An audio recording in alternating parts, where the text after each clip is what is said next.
Hello, my name is Juan Moreno, and today I'll be talking about the professional industry more in depth. What I would like to do as a career, become a coach for a professional soccer team here in the MLS.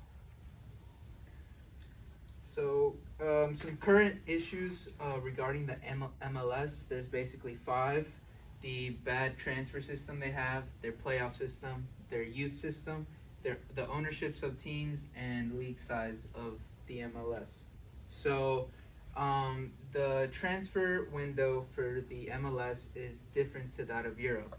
This is why it's a bad system because they are never able to buy players from Europe unless they're free agents due to the transfer window, and they are not able to buy or trade players from the MLS or even from Europe, like to Europe. Uh, the playoff system is also a bad system. Basically, you play two games versus the same team, and you automatically go to the quarterfinal, and then so on. This is more boring compared to other leagues, such as the Premier League in England, where the system is they have multiple tournaments, and the system is more of a World Cup like system with brackets.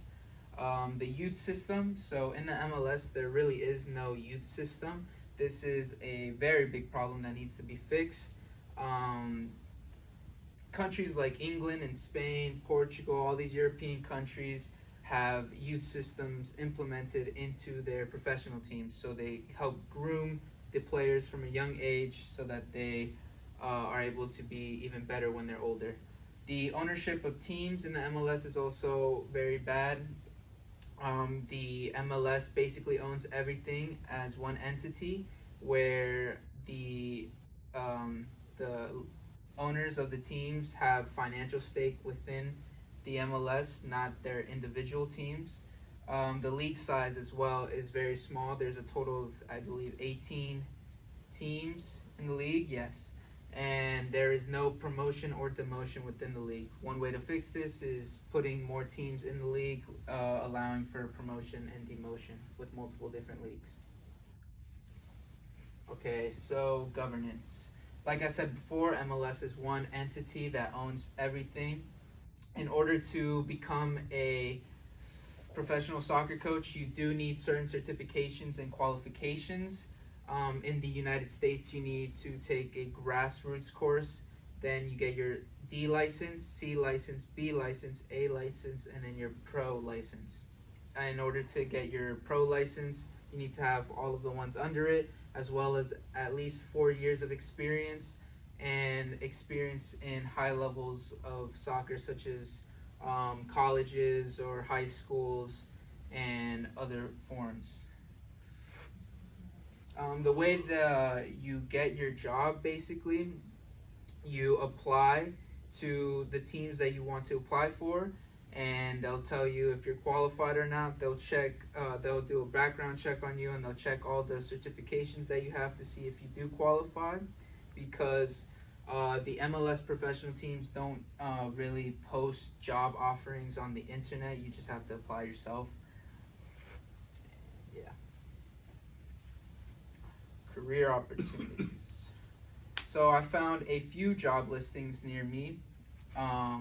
One is the recreational youth soccer coach in Lantana, Florida. They look for high energy, fun, reliable, and customer oriented people. Some qualifications: basically, you just need to be able to get to and from there on Thursdays and Saturdays, and you must know a bit of soccer at least. Another job I found was the youth soccer program manager slash coach in Fort Lauderdale. They look for someone to teach the soccer fundamentals. They must be bilingual. They have to teach safety and sportsmanship to their team. They must have a valid passport and be able to travel to Colombia at least once a year. And they also need the D license. Yeah. Qualifications. So the only way to become qualified in this job is by getting your licenses and having experience. Like I said before, you just need to have take your grassroots course and get license D through A, and then your pro license at the end. The average salary for an MLS coach is starting around 60,000 a year, with some exceptions such as Ruud Gullit back in the day would make over $500,000 a year. And depending how well known you are and on your background and experience, you'll gain more and more money depending on who you are, of course. And you technically don't need any additional degrees to get to be qualified. Basically, you have to have graduated high school. It helps if you have a bachelor's degree in sports management, but it's not always needed. The most important parts are the licenses.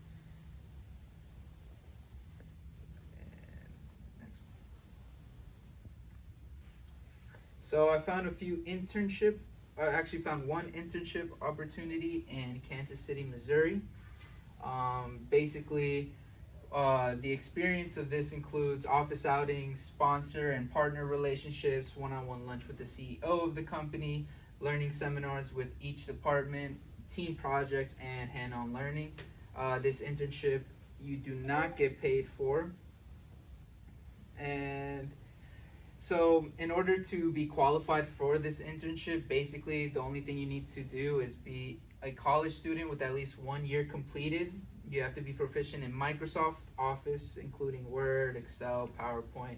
You must be willing to travel domestically, only in the United States, of course. And you must have an understanding of soccer, an interest in coaching, education, and a passion for the development of soccer in the United States as a whole. So technically right now I am qualified because I am a college student with 1 year, at least 1 year completed. And the only way to apply for this job is basically going online, looking at their listing, and applying to it. And here are my references.